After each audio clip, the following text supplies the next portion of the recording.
Please subscribe our YouTube channel Quality Perfect India and hit the bell icon for the latest update. Hello friends, मैं हूं जगदीश प्रसाद और आप देख रहे हैं आपका अपना चैनल क्वालिटी परफेक्ट इंडिया। दोस्तों, आप सभी को इस चैनल पे स्वागत है, अभिनंदन है। आज का जो हमारा टॉपिक है वह है कॉस्ट ऑफ पुअर क्वालिटी, यानी कि किसी भी ऑर्गेनाइजेशन में कॉस्ट ऑफ पुअर क्वालिटी कैसे कैलकुलेट करते हैं, इसके बारे में आज हम बात करेंगे। तो आइए दोस्तों शुरू करते हैं। इस सेशन में हम जानेंगे कि कॉस्ट ऑफ पुअर क्वालिटी होता क्या है, कॉस्ट ऑफ पुअर क्वालिटी कितने तरह के होते हैं और कॉस्ट ऑफ पुअर क्वालिटी के रीजन क्या क्या होते हैं, और हम इसके बाद जानेंगे कि कॉस्ट ऑफ पुअर क्वालिटी जो है एक्सेल शीट में प्रैक्टिकली किस तरह से हम कैलकुलेट करेंगे। यह सब बातों पर डिस्कस करेंगे और लास्ट में हम जानेंगे कि कॉस्ट ऑफ पुअर क्वालिटी यदि हम कैलकुलेट करते हैं तो इसके क्या क्या हमें बेनिफिट मिलेगा ऑर्गेनाइजेशन के लिए। तो दोस्तों आइए शुरू करते हैं। सबसे पहले हम बात करते हैं कॉस्ट ऑफ क्वालिटी का। देखिए दोस्तों, यहाँ पे कॉस्ट ऑफ पुअर क्वालिटी और कॉस्ट ऑफ क्वालिटी में डिफरेंट है, दोनों टर्म अलग अलग है। कॉस्ट ऑफ क्वालिटी आइए देखते हैं क्या होता है। कॉस्ट ऑफ क्वालिटी में कॉस्ट ऑफ गुड क्वालिटी और कॉस्ट ऑफ पुअर क्वालिटी दोनों टर्म जो इसमें इंक्लूड होता है। कॉस्ट ऑफ गुड क्वालिटी किसे कहते हैं? कोई भी ऑर्गेनाइजेशन में जो हम प्रोडक्ट बनाते हैं, उस प्रोडक्ट को बनाने के लिए जो भी इंस्पेक्शन या प्रिवेंशन हम जो लेते हैं, उस पर जो खर्च करते हैं, उस कॉस्ट को हम कॉस्ट ऑफ गुड क्वालिटी कहते हैं। और कॉस्ट ऑफ पुअर क्वालिटी किसे कहते हैं? कॉस्ट ऑफ पुअर क्वालिटी उस कॉस्ट को कहते हैं कि जो कि यदि हमारा प्रोडक्ट डिफेक्ट बन जाता है और जो हमारा जो पैसा उसमें वेस्ट होता है, उस कॉस्ट को हम कॉस्ट ऑफ पुअर क्वालिटी कहते हैं।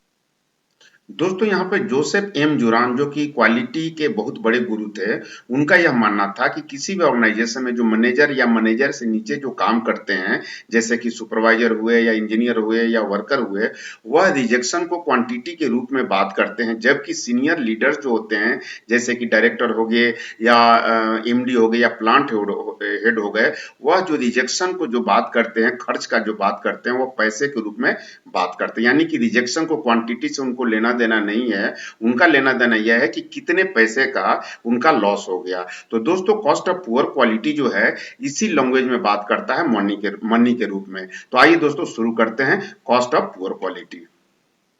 देखिए, कॉस्ट ऑफ क्वालिटी जैसे हमने बात किया, कॉस्ट ऑफ क्वालिटी में दोनों चीज हो जाता है, कॉस्ट ऑफ गुड क्वालिटी और cost of poor quality. Cost of good quality किसे कहते हैं? जो किसी भी प्रोडक्ट को बनाने के लिए उसमें जो प्रिवेंशन कॉस्ट लगता है या फिर इंस्पेक्शन करने के लिए जो भी टेस्टिंग का जो भी कॉस्ट लगता है, उसे हम कॉस्ट ऑफ गुड क्वालिटी कहते हैं। और कॉस्ट ऑफ पुअर क्वालिटी किसे कहते हैं? यदि हम सिंपल सा भाषा में बात करें तो वह कॉस्ट जो कि डिफेक्ट मटेरियल बनने में जो वेस्ट हो जाता है, उस कॉस्ट को हम कॉस्ट ऑफ पुअर क्वालिटी कहते हैं। कॉस्ट ऑफ पुअर क्वालिटी जो है, दो सोर्स होते हैं इसे जनरेट होने का। एक तो है इंटरनल फेलियर कॉस्ट और दूसरा होता है external failure cost. Internal failure cost किसे कहते हैं? वह कॉस्ट जो कि हमारे ऑर्गेनाइजेशन के अंदर जो रिजेक्शन होता है, जो कॉस्ट हम बियर करते हैं कस्टमर इन पे जाने से पहले, वह कॉस्ट, वह जो फेलियर होता है, वह इंटरनल फेलियर कॉस्ट कहते हैं। और एक्सटर्नल फेलियर कॉस्ट किसे कहते हैं? एक्सटर्नल फेलियर कॉस्ट वह होता है जो कि हम अपने एंड पे पकड़ नहीं पाते हैं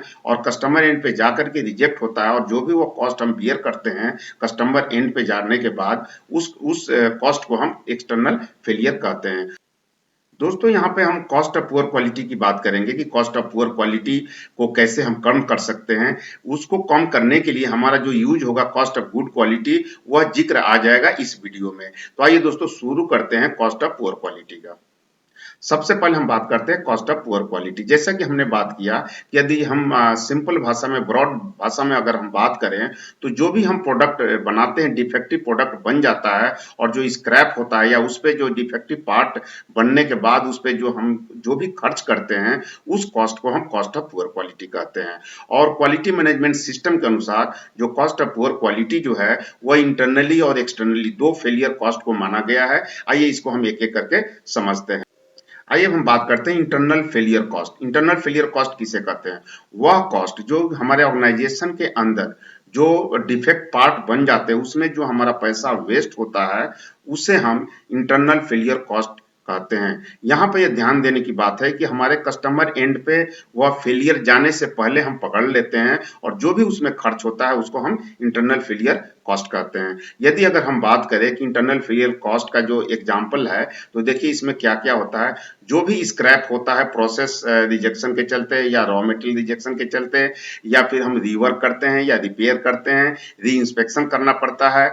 यदि हमारा कोई फेल होता है तो उसका हम एनालाइज करते हैं, उस पे जो खर्च होता है, रीटेस्टिंग अगर हमें दोबारा से करना पड़े, वह सब जो खर्च होता है, एक्सेस इन्वेंट्री के चलते अगर हमारा पैसा उसमें वेस्ट होता है, या फिर हमारा जो लाइन स्टॉप हो जाता है या मशीन स्टॉप हो जाता है ड्यू टू मटेरियल के चलते, अनअवेलेबिलिटी या किसी भी कारण से अगर हमारा मशीन बंद हो जाती है, यह सब इंटरनल फेलियर कॉस्ट के रूप में आता है। दूसरा जो हम बात करें एक्सटर्नल फेलियर का, कि एक्सटर्नल फेलियर कॉस्ट किसे कहते हैं। देखिए बहुत सारे ऐसे पार्ट होते हैं जो कि हम अपने एंड पे उसको पकड़ नहीं पाते हैं डिफेक्ट को, और वह डिफेक्ट जो है बाईपास होकर के कस्टमर एंड पे चला जाता है, और वहां जो कॉस्ट हम बियर करते हैं उस कॉस्ट को हम एक्सटर्नल फेलियर कॉस्ट कहते हैं। देखिए कस्टमर कंप्लेन हैंडलिंग करने का जो भी खर्च होता है वह एक्सटर्नल फेलियर कॉस्ट में आता है। इसके साथ साथ कस्टमर विजिट करने में जो खर्च हुआ, या इन्वेस्टिगेशन करने में जो खर्च हुआ, या फेलियर एनालिसिस करने में जो हुआ, वारंटी क्लेम कॉस्ट है, जो कि अगर हमारा पार्ट अगर कस्टमर एंड पर हम भेजते हैं, अगर वह फील्ड में जाकर के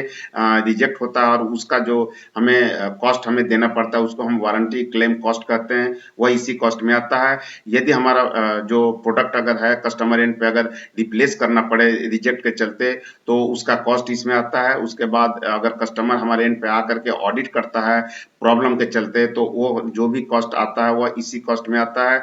या उसके बाद यदि हम मटेरियल हैंडलिंग सही ढंग से नहीं कर रहे हैं उसके चलते अगर रिजेक्ट हो गया, तो यह आता है एक्सटर्नल फेलियर कॉस्ट में। इसके साथ साथ जो हम कस्टमर एंड पे जा करके यदि मटेरियल हमारा होल्ड होता है, अगर हम सेग्रीगेशन करते हैं, तो जो भी सेग्रीगेशन चार्जेज कस्टमर द्वारा किया जाता है, यह सब आता है एक्सटर्नल फेलियर कॉस्ट में। इसके साथ साथ कस्टमर यदि हमें पेनाल्टी देता है तो वह भी कॉस्ट आता है एक्सटर्नल फेलियर में। यदि लीगल एक्शन के चलते यदि हमारा कोई गवर्नमेंट से रिलेटेड अगर कोई हमारा पार्ट रिजेक्ट होता है उसके चलते लीगल एक्शन जो हम भी लेते हैं, जो भी उसमें खर्च होता है, यह सब जो है एक्सटर्नल फेलियर कॉस्ट में आता है। तो दोस्तों यह इंटरनल और एक्सटर्नल फेलियर के कॉस्ट के एग्जाम्पल कुछ हुए। इसके अलावा और भी एग्जाम्पल हो सकते हैं दोनों का, वो आपके ऑर्गेनाइजेशन के ऊपर डिपेंड करता है। आइए दोस्तों अब हम बात करते हैं कि कॉस्ट ऑफ पुअर क्वालिटी जो है मेन इसका रीजन क्या होता है। देखिए यहाँ पे इंटरनल फेलियर कॉस्ट और एक्सटर्नल फेलियर कॉस्ट को दोनों को मिला करके हमने एक रीजन समराइज किया। आइए देखते हैं क्या क्या होता है।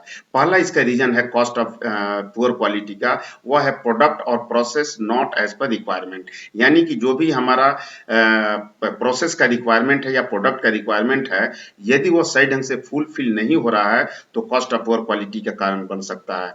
दूसरा है customer specific requirement not taking serious. यानी कहने का मतलब जो भी हर कस्टमर उसका अपना रिक्वायरमेंट होता है, यदि हम कस्टमर का रिक्वायरमेंट को सही ढंग से नहीं समझ पाए हैं, या उसका हम कस्टमर स्पेसिफिक रिक्वायरमेंट जो भी उसका रिक्वायरमेंट है वह सही ढंग से हम पूरा नहीं कर पा रहे हैं या सीरियस से नहीं ले रहे हैं, तो हमारा कॉस्ट ऑफ पुअर क्वालिटी का कारण बन सकता है। दूसरा है नॉट यूजिंग जीडीएनटी, यानी कि जो भी ज्योमेट्रिकल डायमेंशन या टॉलरेंस दिया हुआ है उसको हम सही ढंग से यूज नहीं कर रहे हैं, या फिर हमारा टॉलरेंस जो इतना क्लोज दिया हुआ है कि जिसे हम मेंटेन नहीं कर पा रहे हैं, यह सब चीज है कॉस्ट ऑफ पुअर क्वालिटी का। फोर्थ इसका है वीक डिजाइन कंट्रोल, यानी कि यदि हमारा डिजाइन ही सही नहीं है तो हमारा कॉस्ट ऑफ पुअर क्वालिटी का कारण हो सकता है। हमारे प्रोसेस में या कहीं भी ऑर्गेनाइजेशन में स्टैंडर्डाइजेशन नहीं है, यानी नॉन स्टैंडर्डाइजेशन है, तो हम इस एक कॉस्ट ऑफ पुअर क्वालिटी के कारण हो सकता है। आइए दोस्तों सिक्स जो है, जो कॉस्ट ऑफ पुअर क्वालिटी का जो रीजन है वह है फुल प्रूफिंग या पोका okay not implemented in the process. देखिए दोस्तों किसी भी ऑर्गेनाइजेशन में प्रोसेस होता है तो उसमें फुल प्रूफिंग या पोका ओके इम्प्लीमेंट किया जाता है, जिससे कि प्रोडक्ट हमारा सही ढंग से बन सके, जो भी कोई भी डिफेक्ट ना बने। आज भी बहुत सारे ऑर्गेनाइजेशन में हम फुल्ली ऑपरेटर पर डिपेंड रहते हैं, तो उससे यह नतीजा निकलता है कि बहुत सारे डिफेक्ट पार्ट बढ़ जाते हैं। तो ऑर्गेनाइजेशन में इन प्रोसेस में आपको पोका ओके इम्प्लीमेंट करना बहुत जरूरी होता है। दोस्तों हमने पोका ओके पे वीडियो बना रखा है, आप उसे जरूर देखें पोका ओके के पूरी तरह से समझने के लिए। हमने आई बटन में इसका दे रखा है और साथ में लिंक में भी इस पोका ओके के बारे में हमने दे रखा है। सेवेंथ जो है वो SPC not using correctly in the organization. यदि ऑर्गेनाइजेशन के अंदर जो प्रोसेस हो रहा है उसमें अगर एसपीसी स्टैटिकल प्रोसेस कंट्रोल यानी कि प्रोसेस हमारा कैपेबल हो रहा है कि नहीं हो रहा है, इसका स्टडी अगर हम नहीं करते हैं तो चांसेस है कि कॉस्ट ऑफ पुअर क्वालिटी बढ़ने का। दोस्तों हमने एसपीसी पे भी 2-3 वीडियो बना रखा है, आप इसे जरूर देखें। आई बटन में हमने दे रखा है या फिर लिंक में हमने दे रखा है, आप इसे जरूर देखें। एसओपी नॉट रिव्यूड, जो भी वर्क इंस्ट्रक्शन प्रोसेस में दिया हुआ है या ऑर्गेनाइजेशन में जो भी वर्क इंस्ट्रक्शन है जो प्रोसेस से रिलेटेड है, यदि वो सही ढंग से फॉलो नहीं हो रहा है, रिव्यू नहीं हो रहा है, तो आपका जो है cost of poor quality increase हो सकता है। दोस्तों हमने एसओपी पे भी वीडियो बनाया है, आप इसे जरूर देखें। मशीन मेंटेनेंस और tool maintenance not done timely, यानी कि जो पीएम होता है प्रिवेंटिव मेंटेनेंस मशीन का या फिर टूल का जो होता है वो यदि टाइमली नहीं हो रहा है तो भी ये कारण हो सकता है कॉस्ट ऑफ पुअर क्वालिटी का इंक्रीज होने का। पुअर इंस्पेक्शन स्टैंडर्ड, यानी कि जो भी इनकमिंग से लेकर के इन प्रोसेस और फाइनल स्टेशन तक यदि हमारा स्टैंडर्ड जो है सही नहीं है तो हमारा जो है cost of poor quality increase हो सकता है। पुअर इन्वेंटरी कंट्रोल, यानी कि हमें जो भी हम मटेरियल चाइल्ड पार्ट को स्टोरेज करते हैं मटेरियल प्रोडक्ट को बनाने के लिए, यदि हमारा रॉ मटेरियल या चाइल्ड पार्ट का इन्वेंटरी सही नहीं है, यानी कि आपका कभी बहुत ही कम ज्यादा लेवल से कम हो जाता है या फिर लेवल से ज्यादा हो जाता है, यह सब कारण बनता है कॉस्ट ऑफ पुअर क्वालिटी का। तो दोस्तों यह कुछ कारण है जो कि हम कॉस्ट ऑफ पुअर क्वालिटी को कंट्रोल कर सकते हैं। आइए दोस्तों अब हम बात करते हैं कि हम कॉस्ट ऑफ पुअर क्वालिटी को रिड्यूस कैसे कर सकते हैं। देखिए जैसे हमने पहले स्लाइड में पढ़ा था कि कॉस्ट ऑफ गुड क्वालिटी जो प्रिवेंशन और अप्रेजल, तो दोनों को हम इंक्रीज करके कॉस्ट ऑफ पुअर क्वालिटी को रिड्यूस कर सकते हैं। डिजाइन रिव्यू, यानी कि अगर हमारा डिजाइन सही नहीं है तो उसका रिव्यू कीजिए। सप्लायर एवेल्यूशन, अब सप्लायर का इवेल्युएशन कीजिए, उनके एंड पे जाइए, उसका ऑडिट कीजिए और जो भी उनका कमी है उनको एक्शन लीजिए। एफएमई, अगर हमारा जो एफएमई है जो हम बनता है शुरू में डेवलपमेंट के समय में, उस समय अगर हम एफएमई सही ढंग से करें तो बाद में हमारा कोई रिजेक्शन नहीं होगा। आइए अब हम बात करते हैं कि अप्रेजल कॉस्ट से, अप्रेजल कॉस्ट किसे कहते हैं, जो कि हम इंस्पेक्शन या चेकिंग करने में जो हमारा कॉस्ट होता है उस कॉस्ट को हम अप्रेजल कॉस्ट कहते हैं। आइए देखते हैं कि इसको हम बढ़ावा दे करके किस तरह से हम कॉस्ट ऑफ पुअर क्वालिटी को रिड्यूस कर सकते हैं। इनकमिंग इंस्पेक्शन कॉस्ट, यानी कि जो भी मटेरियल आता है इनकमिंग में उसको हम सही ढंग से सही स्टैंडर्ड से उसको हम अगर हम चेक करेंगे एज पर प्लान तो निश्चित है कि cost of poor quality reduce होगा। सप्लायर ऑडिट कॉस्ट, यानी कि हम अपने सप्लायर एंड पे जा करके और वहां ऑडिट करके हम रिड्यूस कर सकते हैं। इंस्पेक्शन में हम कर सकते हैं क्वालिटी ऑडिट्स, क्वालिटी या ऑडिट मतलब कि प्रोसेस ऑडिट या प्रोडक्ट ऑडिट, इस तरह से हम कर करके हम कॉस्ट ऑफ पुअर क्वालिटी को रिड्यूस कर सकते हैं। आइए दोस्तों अब हम बात करते हैं कि कॉस्ट ऑफ पुअर क्वालिटी को हम किस तरह से एक्सेल शीट में कैलकुलेट करेंगे। यहाँ पे देखिए हमने एक एक्सेल शीट लिया है, इस एक्सेल शीट्स के द्वारा हम समझने की कोशिश कर रहे हैं। देखिए सबसे पहले तो आप यहाँ पे हेडिंग डालिए cost of poor quality for the month, जिस मंथ का आपको कैलकुलेट करना है यहाँ मंथ में डालिए। हमने अप्रैल 2021 डाला, यहाँ पर डेट है, यहाँ कंपनी का नाम अपना लिखिए, एबीसीडी लिमिटेड हमने लिखा, आप अपना कंपनी का नाम लिखिए और यहाँ पर prepared by, checked by, approved by. और यहाँ पर देखिए क्या क्या डाटा में लिया गया है। सबसे नंबर 1 में है मार्केट क्लेम कॉस्ट, जो भी मार्केट से क्लेम आया है, वारंटी से जो भी कॉस्ट आया है उसका कॉस्ट लिखिए। यहाँ पे कस्टमर लाइन रिजेक्शन, यानी आपके कस्टमर एंड पे जो भी लाइन रिजेक्शन का जो डेबिट हुआ है वो इस पे डालिए। तीसरा है स्क्रैप कॉस्ट, यानी इन हाउस में आपके एंड पे जो भी इन हाउस में रिजेक्शन इंटरनल फेलियर कॉस्ट आया है उसका यहाँ पे डालिए। उसके बाद आपका रीवर्क और सॉर्टिंग या 100% इंस्पेक्शन करने में जो भी कॉस्ट हुआ है उसको यहाँ पे डालिए। और चार्जेस कॉस्ट बाई कस्टमर, यदि कस्टमर आपको चार्ज किया, कोई पेनाल्टी लगाया है तो वह भी यहाँ पे कॉस्ट में डालिए। उसके बाद ये टोटल कॉस्ट को आप ऐड कर दीजिए। यहाँ पर अगर हम इसको ऐड करें तो 65,000 हो रहा है। उसके बाद उस मंथ का आप टोटल टर्नओवर, यानी कि कितना सेल हुआ है उसको आपको डाटा आपको लेना पड़ेगा। यहाँ पर देखिए, यहाँ पर 6 crore 1 lakh 1,000 rupees, sorry 6 crore 1 lakh 100 rupees total turnover है और इसमें जो है इससे आप इसका परसेंटेज निकाल दीजिए। वैसे यह फॉर्मूला पर हमने सेट कर रखा है। यदि आप इसको पुट करते ही यहाँ पर अप्रोक्सीमेटली जो कॉस्ट ऑफ पुअर क्वालिटी है 1.07% आ रहा है। दोस्तों आप भी इसी तरह से कैलकुलेट कर सकते हैं। अदरवाइज अब सिंपल सा यह है कि जो भी आपका कॉस्ट आता है उसका परसेंटेज निकालिए टोटल टर्नओवर सेल पे और जो जो परसेंटेज आएगा वही आपका होगा कॉस्ट ऑफ पुअर क्वालिटी। आइए अब हम बात करते हैं कि कॉस्ट ऑफ क्वालिटी जो है इससे करने से हमें फायदा क्या होता है। देखिए सबसे पहले तो फायदा यह है कि जो हम एमआईएस सबमिट करते हैं ऑर्गेनाइजेशन में मंथली बेस पे उसमें एक कॉलम होता है कॉस्ट ऑफ पुअर क्वालिटी का। यदि कॉस्ट ऑफ पुअर क्वालिटी आप कैलकुलेट करते हैं तो उस कॉलम को आप इजीली उसमें फिल करके आप दे सकते हैं।